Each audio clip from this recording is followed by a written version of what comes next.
आत्मन सप्रेम जय जीव आदि मुनीश्वर जोगेश्वर परम पूज्य सदगुरुदेव सिमनी जी का वचनामृत से एक बूंद। अध्याय 13 अद्भुत इंद्रजाल। वेदांत का सिद्धांत बतलाता है कि यह सजीव प्राणी एक साधारण तथा तुच्छ वस्तु नहीं है। इसके पास अनंत शक्ति वर्तमान है और इसी के मन ने सारे संसार की रचना की है। मनुष्य का मन सर्वशक्तिमान है, अतः मनुष्य भी सर्वशक्तिमान हुआ। मनुष्य अज्ञानवश अपनी शक्तियों को भुला हुआ है। वेदांत का ज्ञान भुला देने से ही भारतीय लोग इस समय दुर्बल और निर्जीव हो रहे हैं। वेदांत बतलाता है कि सर्वशक्तिमान ईश्वर हमारी आत्मा से पृथक नहीं है, किंतु हमारी आत्मा ही ईश्वर है। सृष्टिकर्ता के सारे गुण मन में मौजूद हैं। हम इस पुस्तक के अध्यायों में सिद्ध कर चुके हैं कि यह सारा संसार मन की कल्पना है। लोग वेदांत के सिद्धांतों के अनुसार यदि ब्रह्मज्ञान को प्राप्त कर लें तो अपने भाग्य के ब्रह्मा विधाता और निर्माता स्वयं हो सकते हैं। हमारा भाग्य और हमारा सुख दुख हमारे हाथ में है। हम ब्रह्मज्ञान को प्राप्त कर अपने जीवन को पूर्ण सुखमय बना सकते हैं। मन में अपार शक्ति है। यह इंद्रजालिकों को की तरह बड़ी वस्तु को क्षण में बनाकर फिर क्षण में ही मिटा सकता है। मन की शक्तियों को समझाने तथा संसार की काल्पनिकता सिद्ध करने के लिए नीचे एक इंद्रजालिक के कार्यों का वर्णन किया जाता है।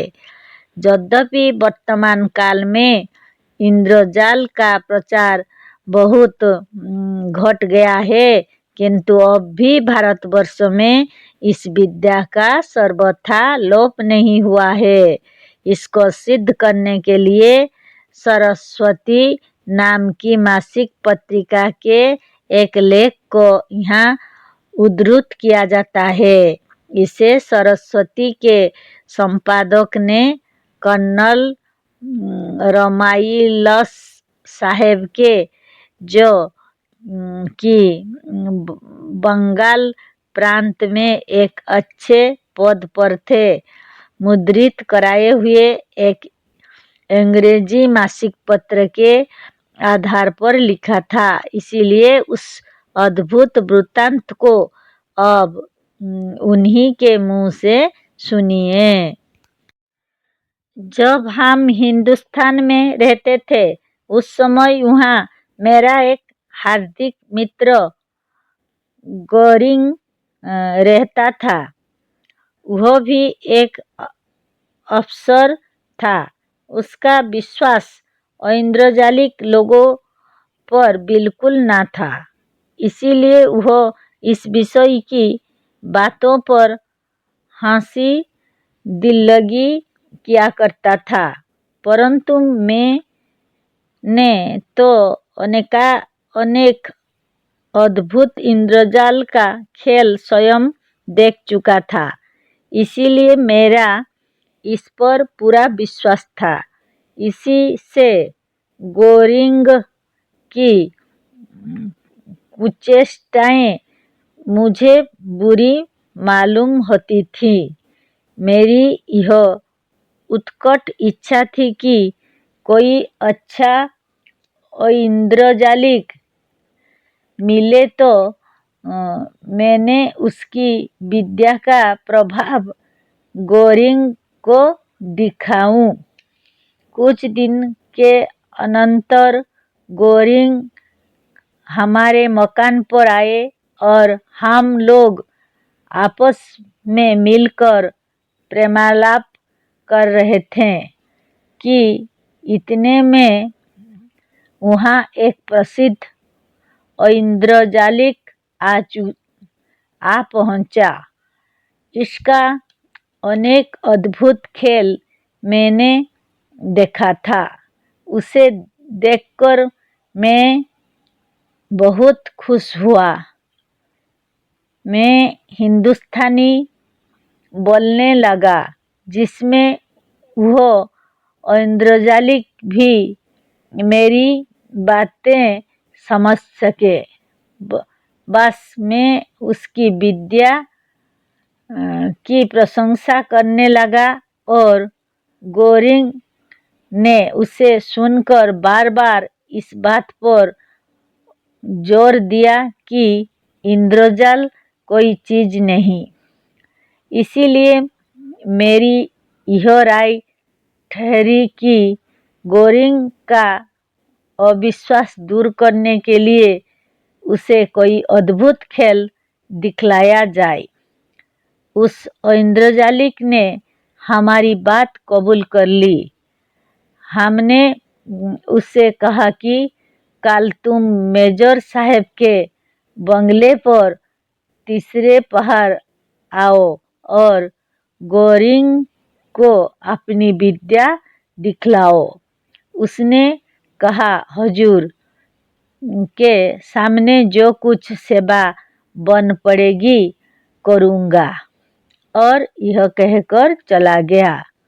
दूसरे दिन हम लोग यथा समय मेजर साहब के बंगले पर इकट्ठे हुए। एक इंजीनियर भी तमाशा देखने के लिए आया था। वह भी मेरा एक मित्र था। उसका नाम था जर्मिन।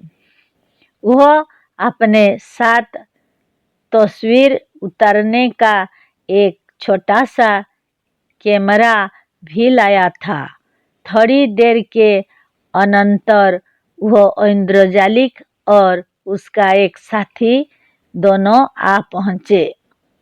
मेजर साहब की आज्ञा मिलने ही खेल शुरू हुआ और मदारी ने पिटारी में हाथ डाला और उसके भीतर से एक काला नाग बाहर निकला।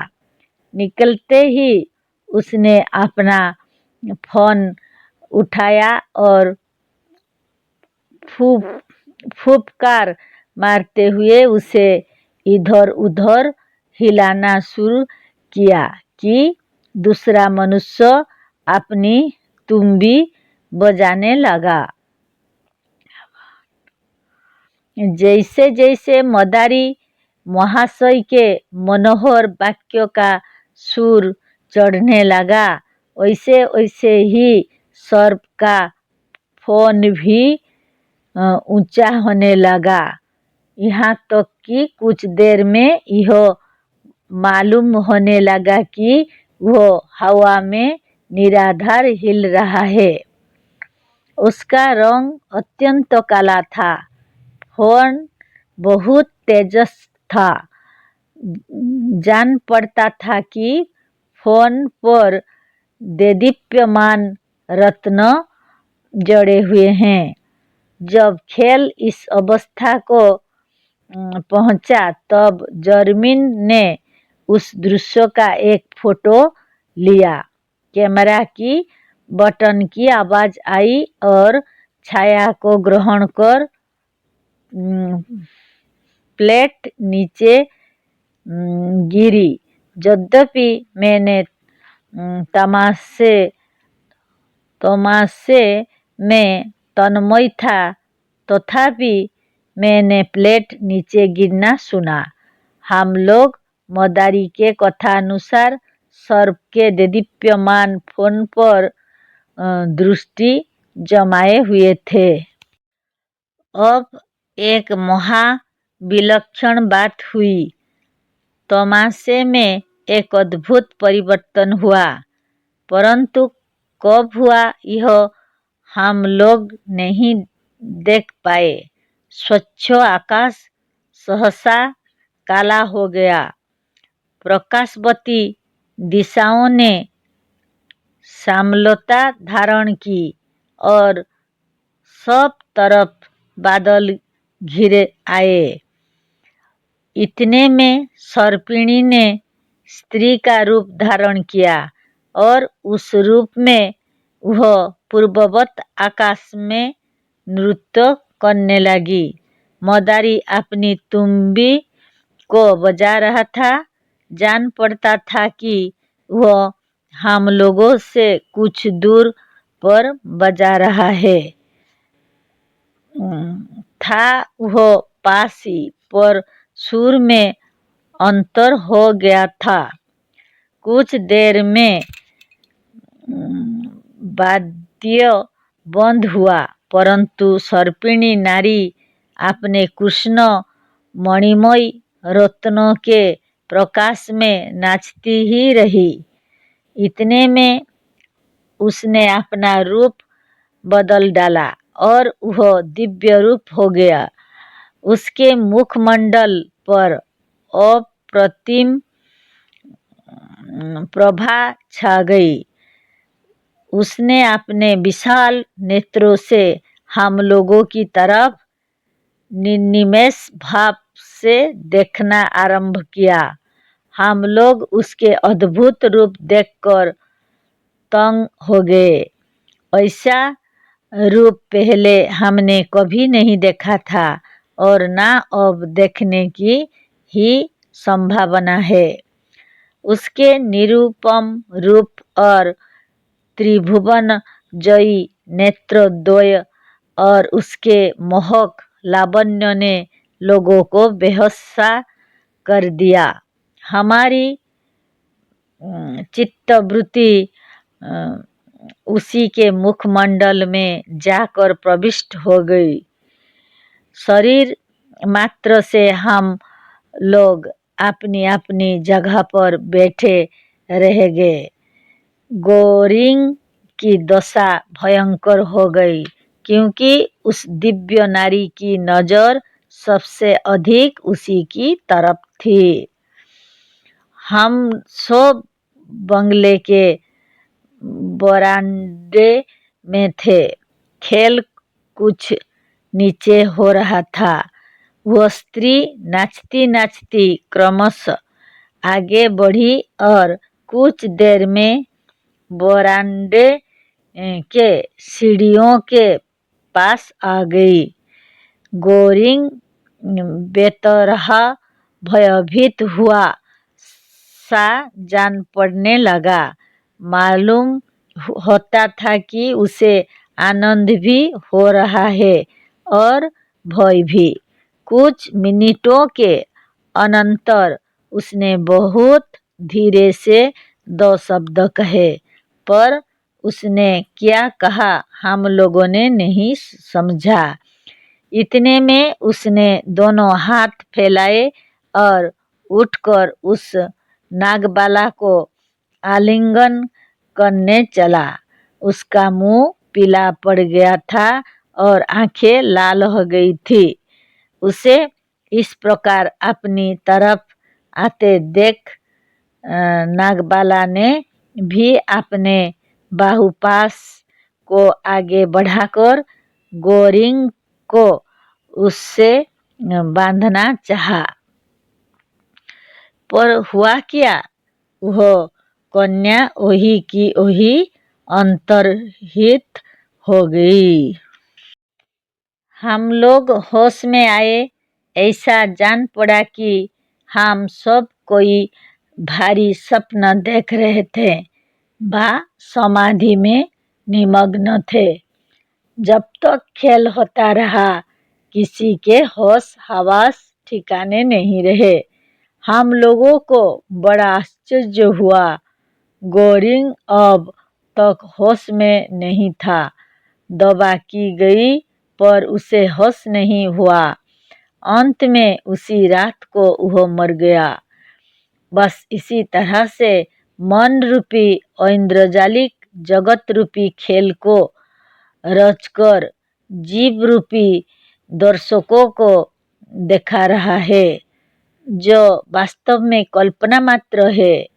पूर्वोक्त ऐन्द्रजालिक वास्तव में जोग और मैस्मेरिज्म का जानने वाला था। उपयुक्त खेल मेस्मेरिज्म व जोक का एक चमत्कार था।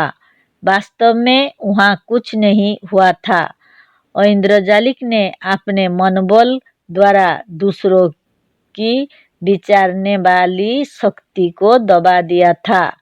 दूसरों को ऐसी अवस्था में कर दिया था कि सब ने वही देखा जिसे वह अपनी कल्पना से देखा रहा था। ऐसी अवस्था में यदि जोगी एक कलम लेकर कहे कि देखो यह कबूतर है, तो वह कलम सबको कबूतर मालूम होगी। यदि वह सूखी पृथ्वी को दिखाकर कहे कि देखो यहाँ नदी बह रही है, तो अजोगियों को वहाँ नदी बहती हुई दिखेगी। ऐसे ऐन्द्रजालिक प्रभाव जोगी और आत्मज्ञानी पर नहीं पड़ते। इति श्री मुनीश्वर जोगेश्वर शिवकुमार शास्त्री कृते वेदांत सिद्धांते अद्भुत इंद्रजाल वर्णना नामः त्रयोदशो अध्यायः। जय जीव।